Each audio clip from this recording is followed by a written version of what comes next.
Yo, what's up, beautiful people? This is another episode of Mad Dogg World podcast. I'm joined here by the big bro, Rock Jr. What's good with it? Bro, what's going on? Hey, I can't call it. Back in the building. Let's get to it. Hey, look, man, we want to start by touching on... Hey, look, man, I see you came decked out in your gear, too, man. You see I'm decked out, too, my nigga. You know, that hate, it's coming back. It never stops, 24/7. Hey, my nigga, hey, Rock, how long you been a season ticket holder? Well, right at 21, 22 years. God damn, boy, that's a long time, boy. It's over half of my life. That's what, yeah. Facts. Yeah. Facts, boy. What would you say was your best season? Like, the season that you thought you got your money's worth? Go ahead. I'm about to get. Hold on, Green. Wait, don't say nothing. Green, come here. I'm about to see if I can guess what he say. Let's see what he say. I know you probably said James 2013, 2013, that was 2013, yeah. 2023. Yeah, I figured that. Right. 20. Reason why I say 23 is in the mix too, because I've been absent due to the previous job I had that kind of kept me away from the game. So I was on the road working, so I wasn't able to attend like I normally do I still had my tickets, but I wasn't able to attend. So I followed the team everywhere this year except for 4 games. I went to all 9 games. I've been to Orlando, ACC Championship, Gainesville. Only places I didn't go was Wake, Boston College. Oh, you even went to the Wake game?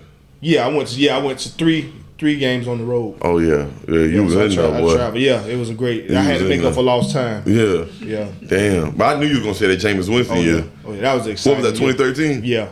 2012 was an exciting year too, but 13 more so because of the 2012 is the one where EJ Manuel lost to NC State. Correct. Okay, that's the game y'all would have went to went to the national that year. Well, actually, we lost to Florida that same year too. Y'all lost to Florida that year too? Yeah, they beat us 37-25, something like that. Who the fuck was their quarterback that year? They had Driscoll. Driscoll's the quarterback. Yeah. And Matt Jones was the running back. He had sealed the game on that. I remember Matt Jones. Yeah, he was a big back. Yeah, he was from the Tampa area too. Yeah, was it Tampa? I think he played in the league for a few years too. Right. Yeah, Matt Jones. One a bad running back. Yeah, is Jeff Driscoll still in the league? That I don't know. I know he was playing for like Cincinnati for a little bit. Yeah, that's the last place I knew where he was at. But after that, I don't know where he went. Okay, damn boy, 20-some years, boy. God, boy. Well, it ain't gonna stop no time soon, is it? No, that ain't happening. That's till death do us part. Hey, so you like all this shit though? Yeah. I think we on the up and up still. I like what Norvell doing. Let me tell you something. Since the pandemic, bro, I have to. You used to come out and make predictions about teams. Mm-hmm. Since the transfer portal, it started. I want to say it started like in 18, 19, really. Transfer portal was when it got popular. Right. That's when it was in the beginning stages of it. Pandemic hit, it went to another level, and it's gotten bigger every year. I can't even make predictions no more, bro. Like, I can't even preseason look. Boy, they fight. Boy, they got this. I can't even do it no more. I got to see the first few weeks now before I can even be like, hey, this team legit. You know what I'm saying? Right. Because you got kids coming up from the 1AA level that's balling. You got some transferring from Power 5 schools that ain't doing shit. It's just so different. You know what I'm saying? So even what you see on paper turn out don't even be really legit. Right. You know what I'm saying? Right. So preseason rankings right now, bro, I pay them shits no mind at all. Yeah. At all. I really gotta see what you gon', you know what I'm saying? Them first few weeks. But that transfer portal, boy, that shit really fucked the game up, boy. It really fucked the game up. Yeah, the whole prediction game is completely changed because it's one multitude of things. You don't know who you're going to acquire, and you don't know who you're going to lose in the process. Yeah. So, like a kid that you just staple in as to being that guy, you might say, "Hey, I'm out." You know, it's hard now, and I'm not against it, but it's just like you're saying, just hard to predict and gauge it. Look at Jared Verse. He coming from a Division II school, and look what he turned into a first round pick. You know, and then look at y'all D tackle Fisk. Right. He came from the MAC. Right, from Western Michigan. And turned into a first round pick. Yeah. You feel me? This nigga putting up Aaron Donald top on combine numbers. You know what I'm saying? Yep. At 292. Yeah. So it's like, God, I ain't gonna lie. Y'all hit on another one. Jermaine Johnson, even though he came from Georgia, right? Right. He had went JUCO after Georgia. Then we got him out of JUCO. So look, that's basically a 1AA. You know what I'm saying? You say that.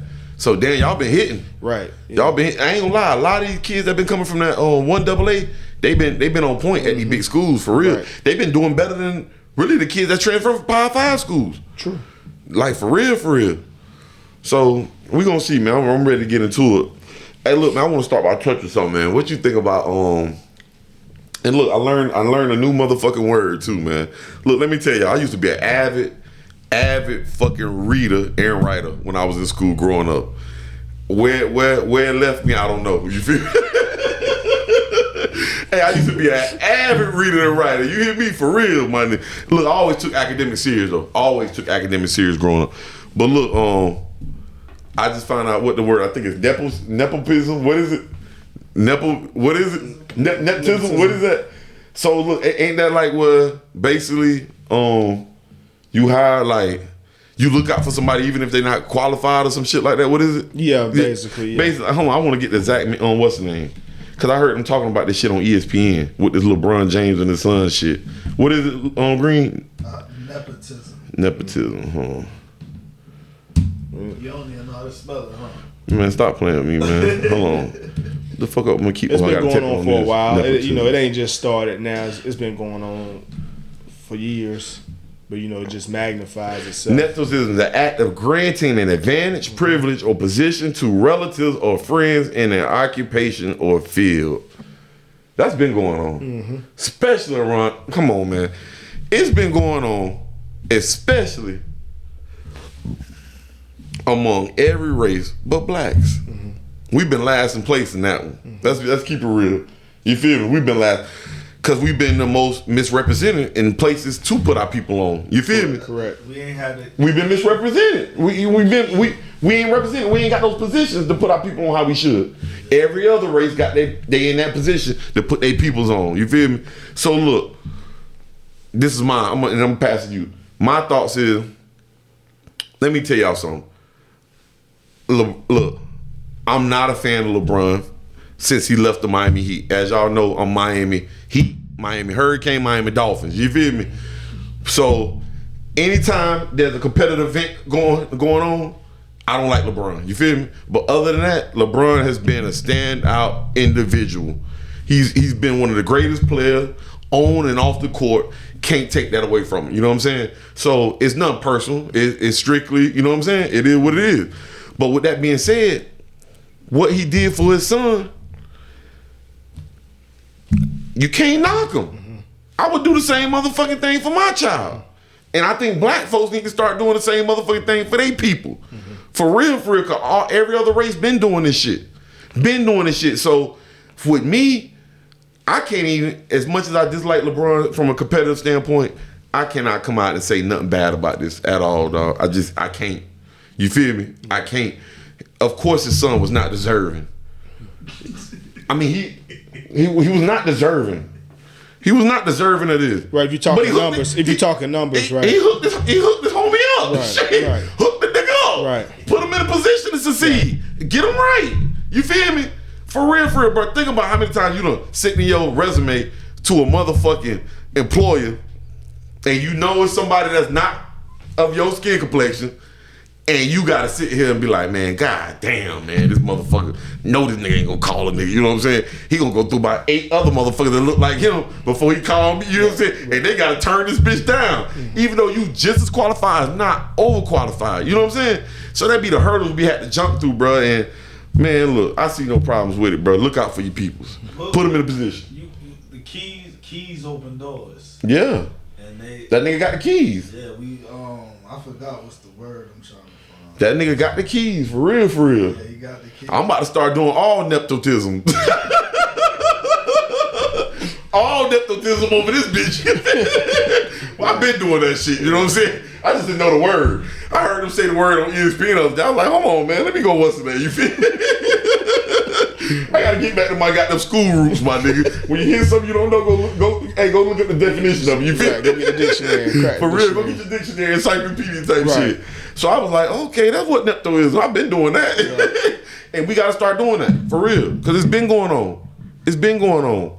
But go ahead, Junior. What you think about it? Yeah, I'm not opposed to it, like you basically everything you said about the guy, I'm not a LeBron fan either, but I can't name, when we talking about GOATs that come through the game, I can't name 5 other people better than him. You know what I mean? Make no mistake. I think he's behind Kobe and Michael due to his mentality. But you know what he has done as of late throughout his career. I mean, you can't sit here and knock the guy for it. You know, I mean that's pretty dope that his son and him. That's the first time this ever happened. Him and his son are both on the same team at the same time. I mean that's gonna be interesting. You know, now I just wonder in the locker room.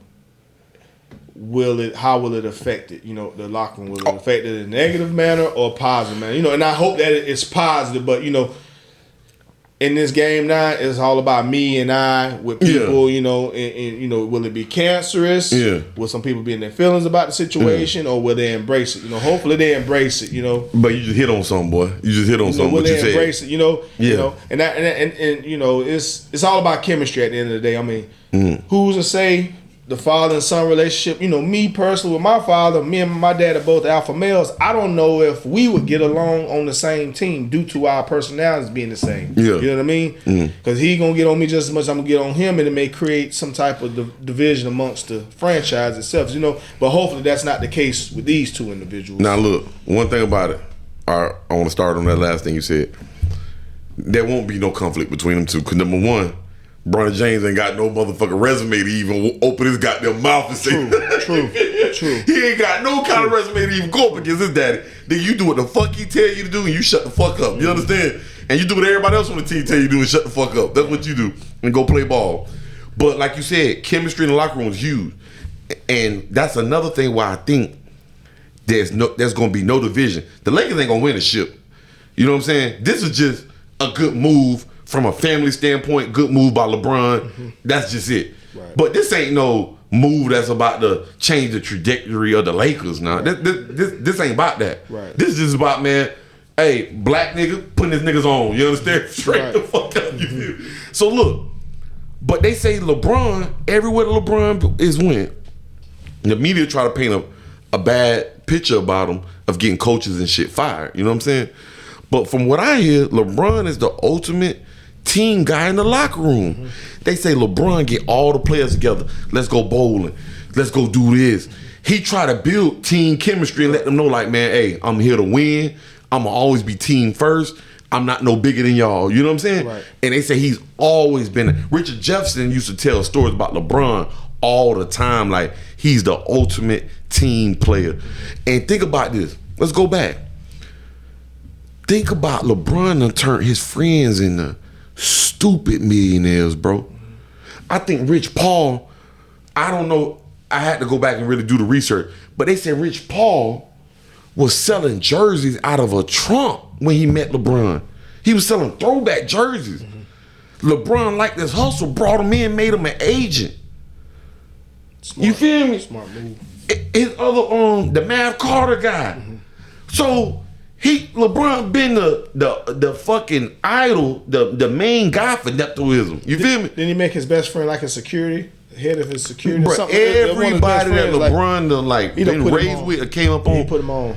Changed their lives. Yeah, he put him on. Rich Paul like Rich Paul, the new Drew Rosenhaus. I think Rich Paul represent almost every big motherfucking NBA player. Yeah, that's huge. That's huge. We talking about that's life changing. Come on, man. The generations in that particular person. You feel me? Right. And it got so big. They said Rich Paul was calling teams and saying if y'all draft Bronny James, he will not report. He going to Australia. He's not playing. That's how big I like flex this muscle on. Right. Flex this muscle on. Let the other teams know if y'all try any slick shit. You know what I'm saying? Because y'all know y'all really ain't really interested in this player. Y'all probably just trying to bring him in because y'all hate LeBron, or y'all might just trying to sell a few tickets, create a vice to you. Yeah, or just start some fuck shit. Y'all know y'all really ain't interested in this player. You know what I'm saying? We talking about a kid that are crazy athletic numbers now, but he averaged 4 points in 1 year of college, and he almost died on the court from a heart problem. Right. So what would make y'all waste a draft pick on that? Right. Besides the, you know what I'm saying? Maybe sell a few seats or do some shady shit to LeBron or try to shade the Lakers. You feel me? Rich Paul called teams, bro. Called teams and said if y'all draft him, he will not play for you. Black man flexing his muscle. Right. Straight like that. the Lakers, we gonna make sure the Lakers draft him.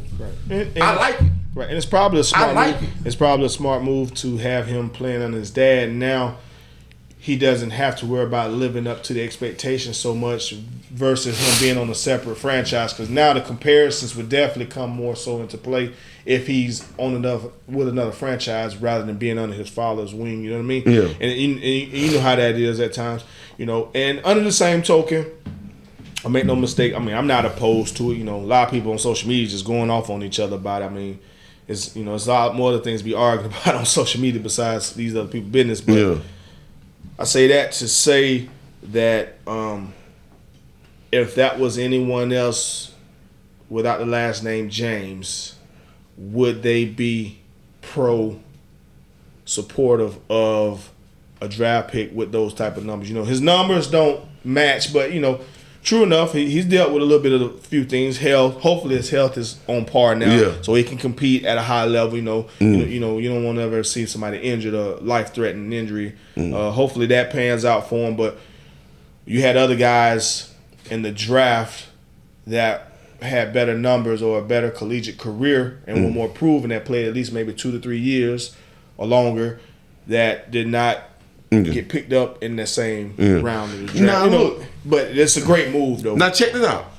If Bronny James was the lottery pick, LeBron James wouldn't interfere with it. True. He wouldn't interfere with it. But he knew his son need more development, and what better development than to get him under my wing at the Lakers, and we can work with him. I'm not about to send my team, let my son go get drafted by another team that really don't like the Lakers or don't like me, and y'all not do him justice. You know what I'm saying? Y'all ain't gonna give him no minutes. Y'all ain't gonna really work with him. Y'all gonna try to put him in the G League or get him out the league. Nah, fuck that. Now, if he was a lottery pick, they wouldn't have did none of that. He wouldn't have did, hey, son, you about to go be the face of your own franchise. Go do your thing. Right. You feel me? Now, with his next son coming on, he probably got about 2-3 years left. I think he way better than, or gonna be better than what his brother Bronny is, right? Bryce, I think Bryce gonna be better. Right. So he probably gonna do all this. Right. Yeah, he gonna probably do all this. But it was a perfect opportunity. Like, man, son, I got you. Right, and it's an opportunity too for Bryce to learn from his brother's development too. So it's a pretty good situation for their family, you know. And while you got dad still involved in the league, you know, he can, like you said, keep him under his wing and give him the ins and outs, you know, things that he probably told him at home, but now he can see it firsthand on the NBA court. Yeah. You know what I mean? It's difference. It's a difference between telling you something at the house versus you experiencing it firsthand in this particular league amongst these professionals, other professionals. So yeah, it's a situation. Hopefully it comes. I hope it's a positive outcome for them, you know, because a lot of people are counting them out, you know. Although I'm, like I said, I'm not a LeBron fan, but I am support of him developing his son, which is it's a pretty cool move though. It's gonna be interesting to see. I mean, that's the first time it's ever happened. You got a father and son on the same team. That's big. I mean, you know, That's big. you know, at my age, my kids, if I was in a particular sport, my kids aren't of age enough where we will be involved at the same time. So this is pretty. Because we play a more physical sport, and you probably got started later. Y'all got to think. Right. LeBron came in basketball at 18. I think he had his first child at 18, 19. Right. Because he was already financially rich, Right, he was so stable. he can have kids that Right, fucking he was early. stable. He was Him and his stable. girlfriend been together since high school, Right. and just so happened, most people that when you got a parent that's that good, the genes only come about 60% after that. Right. You usually don't get all the genes, so it looked like Bronny actually got some good genes. He didn't get all of them, but he got some good motherfucking genes. So it worked out. Right. It worked out. You know what I'm saying? Rare. Right. He Very got rare. upside. He got a potential. Very the potential. high upside. The potential is there. Very high upside, bro. Like the kid, a crazy athlete. You know what I'm saying? But we gonna see though. Hey, look, I'm looking forward to seeing. You know what I'm saying? How it take place. But the word of the day, black folks. Say it for me one time, Green. Nepotism. Nepotism. Remember that, black folks. Do not be afraid of nepotism. Put your motherfucking people in positions to succeed. Fuck the backlash you get. Now look, if they get in there and do their job, get them the fuck out of there. You feel me? Get them the fuck out of there. We can't have bringing people on that's gonna sink the ship. We can't have that. But look, regardless of whatever experience they might have in that field, bring them in, train them up, give them a shot. Let's rock and roll. You feel me? Let's rock and roll. Cause you might be the one that have to give them that experience and train them. You know what I'm saying? How many times you apply for a job and they be like, oh, you need this much experience or da da da. Well, bitch, refer me to who the fuck gonna give me the experience, bitch. Right. Don't tell me how much experience. Refer me who the fuck gonna give me the experience. You know what I'm saying? Give me the resources. Yeah, then I can come back and see you. You know what I'm saying? You know what it is a gatekeeper. Yeah. And now we becoming gatekeepers. Yeah, we should have been doing that. You feel me? Hey, it's coming. Yeah, it's coming for real. Nepotism. I like it. Oh, look. Oh, man, go ahead. Hey, look. So check this out, right? It was a story. Green, you got to lace us up on the story, man. From what I'm hearing, there was a all-white couple who decided to adopt what? Some black children. Yes. And turn the black children into slaves. Now, look. I want to know how long this was going on. How was this not caught? I want to know all this. You feel me? Because think about this. Regardless. Now, look, I don't know the procedures of children and families when the adoption procedure, once a family is approved to adopt kids or whatever, is that the end of the case? Or does children and families go back and check on those kids still? Right. Like, is there a certain time period? All right, we're going to still have y'all come back every 2-3 months. We want to check on the welfare of the kids. We want to make sure they responding well to y'all, blah, blah, blah. I don't know. You feel me? Right. Because I'm going to be, if I'm a motherfucking child care worker or whatever, in any race, come and adopt the opposite race, and multiple kids, man, look, I'm just always skeptical, motherfucker. I gotta go back and do some more. I gotta go do some research, bro. I can't just let that shit just go down like that, cause you got sick shit like this. You feel me? Right. Go ahead, lace it up, Green. Hold on, gotta pull this shit up, man. Yeah, it says, and this came from CNN. 2 West Virginia parents are awaiting trial on more than a dozen charges, adopting 4 black children, 4, and allegedly using them for forced labor on their farm, court documents show. Janine Whitfeather, 62, and Donald Lance, 63, who are both white, have been charged with human trafficking of children, civil rights violations, use of minor child in forced labor, and child neglect. According to the 17-count indictment, Madison Tuck, assistant prosecuting attorney of Coenz County, West Virginia, told CNN Wednesday that the trial is set to begin on September 9th. Wow. So the sheriff's office went by to do a welfare check at the couple's home. They said they forced their way into a barn on the property where they found 2 children and a small man. Come on, man. The children had no way to get out of the room. Locked their ass in there. Like a little, like smaller than a prison cell. No running water, no bathroom facilities. Said they like to stay there. Said that's where they like to stay. Bro, this is crazy, bro. How in the come on, that should raise red flags. Let's be honest. I want to know how long were these kids living with this couple before y'all actually caught on to this? Because I'm gonna just keep it 1,000. If I go in, I'm black, and I go in and adopt 5 at-risk white youth or homeless or whatever, y'all should be coming to investigate me. Like, whether I'm doing anything wrong or not, y'all should come, hey man, this just don't, this just keep it 1,000, you feel me? Let's keep it real. Right. As long as that don't look fishy to you. It's very suspect, you know. Me personally, as long as they're minors, I don't know the procedure. I'm not familiar with it like you, but as long as they're minors, there always should be some type of investigation, a procedure every 30 days, right? Where you continue to check on these kids, make sure these kids are receiving the proper care. Because if they're not receiving the proper care, you need to find them a new location.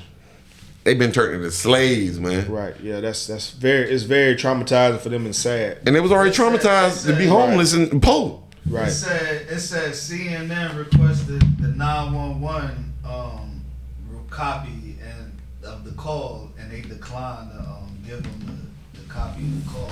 So what? They said that they stayed in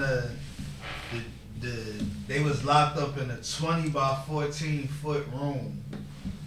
Was not allowed to go in the house and had to work on a farm all day long. That's crazy. Slavery. That's slavery. Slavery all over again. Yeah, that's real slavery. Like, and black kids at that. So they go to racial undertone right there. You ain't go get 2 whites, an Asian, 3 blacks. You would have got all blacks. All black kids. You feel me? Now we know when you go into a damn homeless shelter or something like that, there's all kind of kids in there, all from all different nationalities and races. You feel me? But you chose all black. Hey, you gotta what's the name? They gotta pay for this. They gotta pay for this. What how much time they looking at? Like, what's the penalties for that? Cause I don't even know that charge. I don't even know that. You know what I'm saying? They just getting I seen the bums like 500,000 or something. Yeah, $500,000 bum. But what does that charge carry? What's the minimum maximum? Nah, they don't have. They don't got that on there. That's human trafficking though. Oh shit, human trafficking get you life, I believe. Yeah, I think human trafficking can get you life. That's crazy, bro. What you think about that? Shit make you mad on? Very. Anytime you, like again, we talked about before. Anytime you take advantage of children, that changes your whole thought process. Definitely. Because you work with kids every day. Yeah, that's sad, man. It couldn't be my children. Yeah, somebody. Yeah, some things I'm not willing to say on camera. But yeah, the result wouldn't be good. Yeah, it wouldn't be good. That's crazy, dog. The clan in effect, boy. Yeah, it's sad. You know. Oh man, Green, you have to make sure you post a picture up there too, bro. When you wasn't.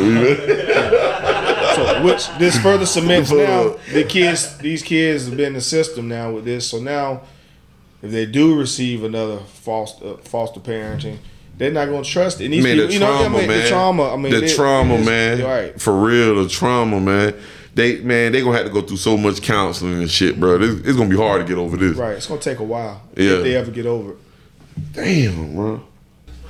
Hey, so look, hey Junior, lace me up on what happened, man.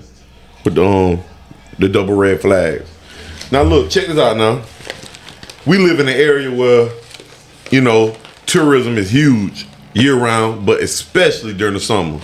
Everybody come down here to get in that Gulf, you know what I'm saying? And I seen some shit that was going viral. We had like 8 drowning deaths in a week. In a week, man. Shark attacks. Shit crazy. Right. I'm seeing where they finding alligators in the Gulf. I'm like, what the fuck, man? Some crazy shit going on. That's weird. But check this out, man. Double red flag. Address the situation, Julian. Well, there were 3 guys. This was like a week or 2 ago. 3 gentlemen from Birmingham, Alabama. Black brothers at that, right? Yeah. Ages 25 and the other 2 were 24. Just had checked in to their hotel. Wanted to go out there, get a quick little swim, little feel for the Gulf. Within 30 minutes of checking in and getting into the Gulf, they were dead from the rip current. Took them out, drowned. Just like that. Double red flag. Life so delicate. Within 30 minutes, not even here for a full 30 minutes, and they were 3 deceased. brothers. That's crazy, dog. Yeah. That's crazy, man. When I seen we had like 8 drowning deaths in 1 week. Right. Look, I know you come down, you spend a lot of money, have fun. If you see that double red flag, don't even play. Don't even get in the water. It ain't gonna be a double red flag every day. Just sit that one out, go find something else to do, man. I know you done spent a lot of, you know what I'm saying? That's crazy, man. Get in a more controlled environment. Get in a swimming pool or something. Yeah. It's not even worth it. Safety, you want to have fun, but safety is the first and utmost concern. Yeah, for real. One thing about it, I don't play with that water, bro. Yeah. Like when we rent the pontoons to go out, I make sure I know where my motherfucking life jacket at all times. Now I don't have my life jacket, but when I got the women and the kids, they gonna have their life jacket on all the time. You feel me? Definitely, you got to. For real. You gotta have their life jacket on, cause hey, that water get a little rocky. It's one of them choppy days, and that boat get the. You feel me? That bitch flip one time. Shit, you gotta make sure they safe. Right. Agreed. Yeah, you gotta make sure they safe for real. You gotta know where that life jacket at all time, homie. Definitely. For real, that's sad though, dog. Yeah. Nigga don't want to go out and drown them, boy. That's some brutal shit. That's some brutal shit. We take our kids in the bay right there where it's not too choppy, and they right at the edge of the water. They not getting out there 5 feet in the water or off the shore now. They right there within arm's reach. Yeah, they can Dog, ain't it some kind of charge if it's double red flag and you go out and they save you? Don't you gotta pay for the medical service? Ain't it some kind of charge or some shit? Some type of repercussion. I mean, because one, you put these guys' life at risk for your choices. So yeah, it's a big risk. I think they closed the beach one day or maybe a few days during the week. And if you get in, you automatically going to jail. You going to jail. What is it, disorderly conduct or some shit? Yeah, something to that effect. Yeah, it's a little slight misdemeanor. But they need to start enforcing stricter laws for that aspect. That's crazy. That's a lot of deaths in 1 week, boy. Right. For real. When it could have been avoided. Right. Exactly. Hey, look, check this out, right? One last thing we want to touch on. So look, rarely do I use DoorDash, right? I was real busy. I ain't had time to leave, so I DoorDash some Chinese food the other day, right? Now look, I've always been on the assumption that these motherfuckers ain't feeding us what they say they feeding us. You feel me?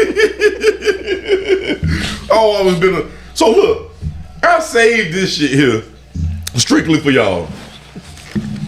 So now look, one of the most slept on things at a Chinese restaurant is they fried chicken wings. Let's be real. You ever had fried chicken wings from a Chinese restaurant takeout? Very bland. Hey, now I'm gonna be real with you. I've always had good ones. I've always liked them. I'm just be real with you. I've had it bland. You had the bland one. What about you? I like Hey, they be slept on. I'm gonna be real with you. Now look here. This probably gonna make me never ever eat here again. Never. I ordered some chicken wings. I want y'all to get a good picture of that. When the fuck have you seen one chicken wing that big in your life? When have you seen one chicken wing?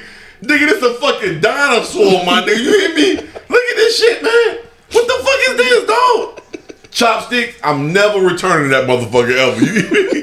Chopsticks, I'm never returning. Look at this. Man, that's scary to almost think about that, man. You hear me? What the fuck? Bro, come on, bro. Ain't no chicken wing.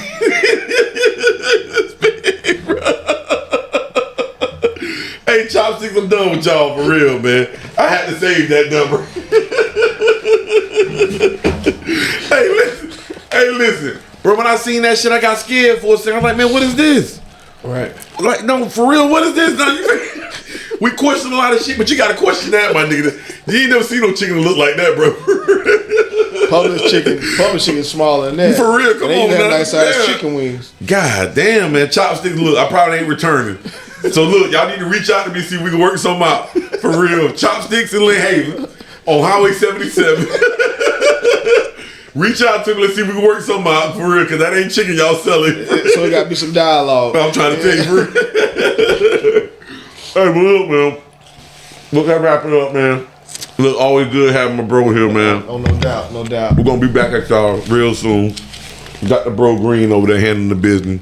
Hey, appreciate y'all tuning in. We're going to be back with some good content soon. Let's get it. Let's go. Let's get it. Yes, sir.